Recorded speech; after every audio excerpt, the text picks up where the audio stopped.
mot dans l'actu, Félix, qui sont municipales, négociateurs et condamnations. Des municipales 2026 déjà lancées ou presque, avec 2 annonces aujourd'hui sur Sud Radio. Le maire écologiste de Lyon, Grégory Doucet, rêve d'une liste unique à gauche et l'entrepreneur montpelliérain Moed Altrad envisage de retenter sa chance. Satisfaction des chefs de la diplomatie russe et américaine après leur rencontre ce matin pour préparer le terrain à des négociations Trump-Poutine. Discussion dans le dos de l'Ukraine, peste le président Zelensky. Et puis le médiatique agent immobilier Stéphane Plaza, condamné pour violence conjugale à 12 mois de prison avec sursis. Son avocate annonce qu'il va faire appel. Les vraies voix Sud Radio. Ils y pensent très fort en se rasant le matin, comme disait l'autre. Alors cette fois, on parle des élections municipales. C'est l'année prochaine, mais ça se rapproche à grands pas avec ces 2 annonces ce matin sur Sud Radio. D'abord, le maire écologiste de Lyon, Grégory Doucet, a fait un rêve, celui d'une gauche unie dès le premier tour avec lui dans la capitale des Gaules. C'est mon souhait. Gouverner avec une majorité composée de gens qui ont des parcours et des affiliations différentes, c'est la garantie que chaque sujet est débattu, regardé avec différents points de vue. Est-ce qu'on est d'accord sur tout au sein même de ma majorité? Mais non. Est-ce que entre nous ça chauffe parfois? Mais oui. Et tant mieux d'ailleurs. Quand on n'est pas d'accord, on défend nos points de vue. Sur les ZFE, oui, il y a des divergences. On argumente, on s'écoute, on essaye de construire un point de vue collectif qui satisfasse chacun. Dans la quasi-totalité des situations, on y arrive. Et puis des fois, on n'y arrive pas, alors on vote différemment. Grégory Doucet, maire écologiste de Lyon, chez Jean-Jacques Bourdin dans le Grand Matin Sud Radio. Tandis qu'un peu plus tard, cette fois chez Patrick Roger dans La Vérité en face, eh bien c'est l'homme d'affaires montpelliérain Moed Altrad qui annonce y penser très fort. Il semble bien vouloir retenter sa chance aux prochaines élections municipales de Montpellier contre le maire socialiste sortant Mickaël Delafosse. Ce que je constate, que l'élection de Monsieur Delafosse n'est pas très heureuse. Le bilan n'est pas très bon sur un tas de sujets. L'incivilité est partout, la propreté n'est pas ça. Les élections municipales, c'est l'année prochaine, 2026. J'ai réfléchi, je dis pas non, mais je pense qu'il faut être attentif et regarder le paysage politique, comment il se configure l'année prochaine. Voilà, on aura compris qu'il en a envie. Moed Altrad ce matin dans La Vérité en face sur Sud Radio avec Patrick Roger. Alors tant qu'on y est, Bruno Pomar, je ne sais pas si vous avez une annonce, ça fera 3 dans la journée. Les élections à Belleflou, c'est ce qui passionne toute la France. Oui, c'est pour ça. Mais je voudrais pas que ça soit décoté. Ça sera décoté, mon temps de parole. Non, ça n'a rien à voir.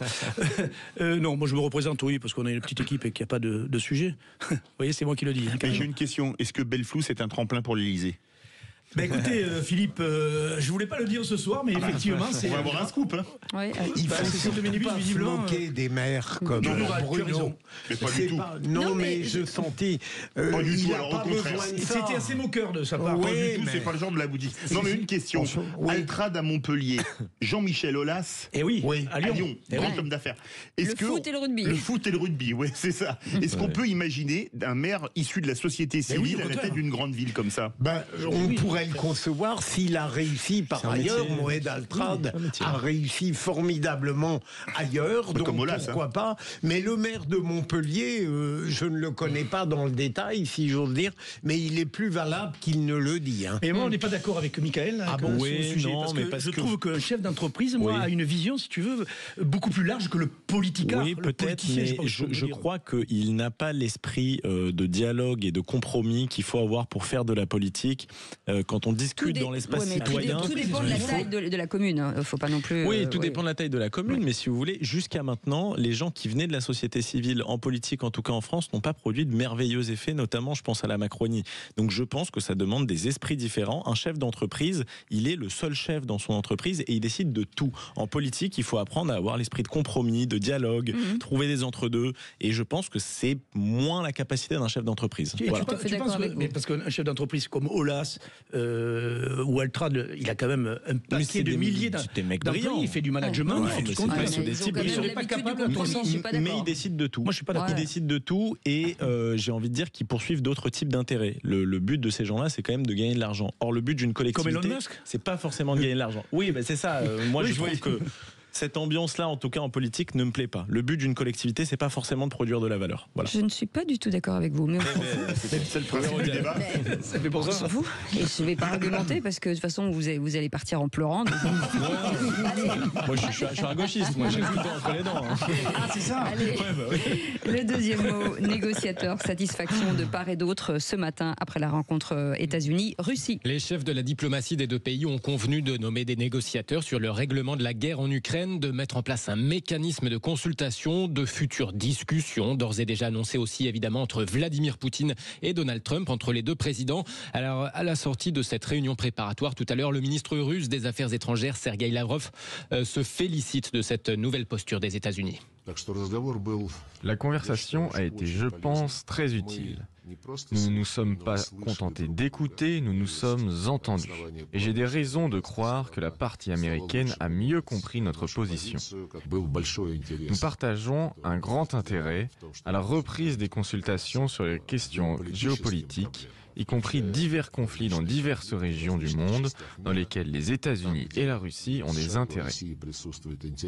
Il y a eu un vif intérêt pour la levée des obstacles artificiels au développement d'une coopération économique mutuellement bénéfique. Sergueï Lavrov avec la traduction de Simon Billot pour Sud Radio, et face à lui le secrétaire d'État américain Marco Rubio, persuadé que l'élection de son boss Donald Trump est la clé de la future paix en Ukraine. Comme il l'a dit lors de sa campagne présidentielle, il veut que ça se termine de manière juste, durable et pérenne, et non pas que ça conduise à un autre conflit dans 2 ou 3 ans. Ça ne sera pas facile à réaliser, mais Donald Trump est le seul dirigeant au monde à pouvoir initier ce processus, et la rencontre d'aujourd'hui a été la première étape. Mais d'autres partis ont également imposé des sanctions à la Russie. L'Union européenne va devoir se joindre à la table des négociations à un moment donné, car elle a également imposé des sanctions. Marco Rubio, chef de la diplomatie des États-Unis, avec la traduction de Matteo Lamblot. Inquiétude en revanche du président Volodymyr Zelensky, selon qui les États-Unis et la Russie ont décidé, je cite, de parler sans l'Ukraine de l'invasion russe de l'Ukraine. Troisième mot, condamnation, celle de Stéphane Plaza. Le tribunal de Paris condamne l'agent immobilier et vedette de la chaîne M6 à 12 mois de prison avec sursis pour violence conjugale récurrente sur une ancienne compagne.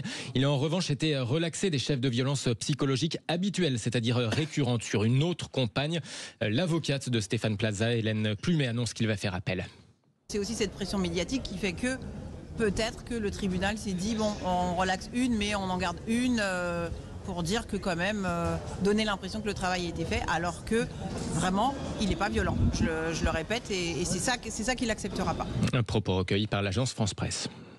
Et puis le troisième mot, et puis cette médaille d'or en biathlon. Oui, au passage quand même, chapeau pour Julia Simon en or et Lou Jean Monod en bronze, les Françaises qui ont dominé l'individuel 15 km au championnat du monde en biathlon. Bilan pour le moment de 7 médailles en 6 courses tout de même, hein. Pas mal les Françaises. Et ben voilà, c'est un beau score. Merci beaucoup Félix Mathieu.